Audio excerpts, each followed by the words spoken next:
안녕하세요. 2022학년도 3월 고등학교 2학년 정국연합학력평가 정치와 법 해설을 맡은 저는 김민정입니다. 만나서 반갑습니다, 여러분. 자, 먼저 하루 종일 시험 보느라고 정말 고생 많았어요. 아침 일찍이 등교해서 아침부터 국어, 수학, 영어, 한국사, 그리고 마지막에 탐구까지, 또 나아가서는 제2외국어 시험을 본 친구들도 있을 거고요. 하루 종일 앉아서 머리 이렇게 꽁꽁 싸매고 시험을 보는 게 결코 쉬운 일 아니거든요. 그러니까 여러분들은 일단 그것만으로 정말 대단한 일을 했습니다. 그래서 스스로 그 부분에 대한 칭찬을 좀 해주세요. 자, 우리 이번 시험은요, 고등학교 2학년이 돼서 여러분들 처음으로 본 시험이죠. 자, 1학년 때랑 마찬가지로 1년에 총 4차례의 학력평가가 이렇게 시행이 됩니다. 순서에 따라 3월, 6월, 9월, 11월 시험이 되겠지. 그러니까 너희들이 고등학생이 딱 돼서 5번째로 본 시험이었을 거야. 그래서 이제는 조금 그 패턴에 익숙해질 법도 한데, 되게 긴 겨울방학을 보내면서 약간은 그 학습, 공부 패턴이 무너진 친구들도 있었을 거고요. 그럼 분명히 좀 힘들었을 거예요. 시험을 본다라는 그 자체만으로. 또 특히 3월이었지, 3월. 자, 이 3월에는 신학기 엄청 바쁩니다. 여러분들도요, 새로운 담임 선생님, 또 새로운 반 친구들, 또 새로운 각 과목의 선생님들, 그 각각에 익숙해지기 위해서 꽤나 큰 노력들을 하고 계실 거예요. 그래서 약간은 조금 안 그래도 힘든 상태였을 수도 있는데 그 와중에 하루 종일 시험 보느라 정말 고생 많았고요. 토닥토닥 좀 쓰담쓰담 하는 그런 시간을 보내셨으면 좋겠고, 이제 이런 감정적인 어루만짐에서 좀 나아가서 우리가 일단 우리의 만남 이유 총평을 해야겠죠. 우리 시험에 대해서 좀 얘기를 하려고 합니다.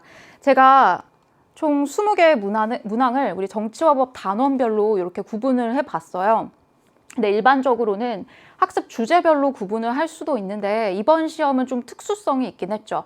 작년에 여러분들이 사회탐구 시험 어떻게 봤습니까? 통합사회로 시험을 봤을 거예요, 모의고사에서. 이번에 이제 고등학교 2학년 선택 과목 사회탐구로 바뀌면서 일단 정치와 법이라는 과목을 학력평가로 본 거는 처음이었을 거예요. 자, 그리고 이번 시험 범위가 실제로 정치와 법의 어떤 특정 단원이 아니라 고등학교 1학년 통합사회 안에서 정치와 법의 내용적인 요소를 이렇게 끄집어내서 시험 출제가 되었었기 때문에, 그러니까 완전하게 이 정치와 법의 특히 고3 것과 비교를 했을 때 약간 괴리감이 있을 수 있어요. 하지만 이번 시험에서 여러분들이 좀 짚고 넘어가야 되는 건 적어도 이런 어떤 문제, 문항과 어떤 선제 구성들을 보면서 정치와 법이라는 과목에서 다루고 있는 소재, 내용, 키워드 이런 것들 좀 익숙해지는 연습, 그런 시간이 됐기를 바랍니다. 이렇게 6개의 대단원으로 이루어져 있는데 1단원이 굉장히 많이 나왔죠. 그러니까 이런 부분에서 약간의 이제 고3 시험과는 괴리감이 있을 수 있지만 이 시험의 의의는 이 정치와 법이라고 하는 그 어떠한 교과목에 대한 익숙해지는 단계다라고 접근을 해보자. 자, 여러분들 20개의 문제들 중에 어떤 문제 좀 특히 어렵게 느껴졌나요? 제가 생각컨대 이렇게 4개의 문항을 짚어봤습니다. 먼저 5번 문제. 자, 정부 형태와 관련된 문제였는데 여러분들 모의고사 딱 문제지를 받고 그 첫 페이지에 가장 마지막에 나온 문제였어요. 정부 형태 해서 대통령제 또 의원 내각제 이 2가지 형태를 비교하고 그 특징도 여러분들이 알고 계셔야지 수월하게 문제 풀 수 있었을 거야. 근데 사실 우리 고등학교 1학년 통합사회에서 이 정부 형태 부분을 다루지 않죠. 이거 가장 마지막으로 배웠던 게 여러분들 중학교 때일 겁니다. 중학교 사회 2 교과서를 보면 정부 형태 파트가 나와요. 시간이 좀 지났기 때문에 분명히 그 내용에 대해서 휘발됐을 거야. 그래서 뭔가 들어는 본 것 같은데 잘 모르겠다 싶었을 것 같다는 생각이 들더라고. 비슷한 맥락에서 7번과 9번도 마찬가지입니다. 이런 국가기관이라든지 아니면 법률의 재개정 절차 파트가 통합사회에서는 직접적으로 다뤄지지 않기 때문에 여러분들한테는 좀 낯설고 생경하게 느껴졌을 것 같아. 물론 우리가 중학교 단계에서 이와 비슷한 내용들을 공부를 했습니다. 물론 고등학교 정치와 법에 비해서는 그 어떤 난도에 있어서 좀 얕기는 했지만 이런 비슷한 요소들을 분명히 학습을 했어요. 근데 시간이 지났기 때문에 휘발되었을 가능성이 있고 그에 따라서 어려움을 느꼈을 여지가 좀 크다. 그리고 마지막으로 29번 문제, 법의 구분 파트였는데요. 바로 공법과 사법, 이 두 가지를 비교하는 문제였습니다. 마찬가지의 패턴입니다. 요거 또한 휘발됐을 가능성이 크기 때문에 어렵게 느껴졌을 거다. 그래서 여러분들 문제를 풀면서 머릿속에 온통 막 물음표가 그려지지는 않았을까 하는 생각이 들더라고요. 자, 근데 요런 느낌이 들지 않았니? 자, 문제에서 나오는 그런 용어들, 뭐 아까 정부 형태, 의원 내각제, 대통령제, 들어봤는데 언제 들어봤더라? 이게 뭐지? 뭐 약간 이런 느낌 분명히였을 거예요. 근데 그 모든 용어들이 여러분들한테는 되게 어렵게 느껴졌을 거고, 또 한편으로는 이거 왜 이렇게 복잡해? 약간 이런 느낌이었을 거야. 그래서 마치 노래 가사처럼 내 거 있는 내 거 아닌 내 거 같은 너, 약간 이런 느낌이지 않았을까?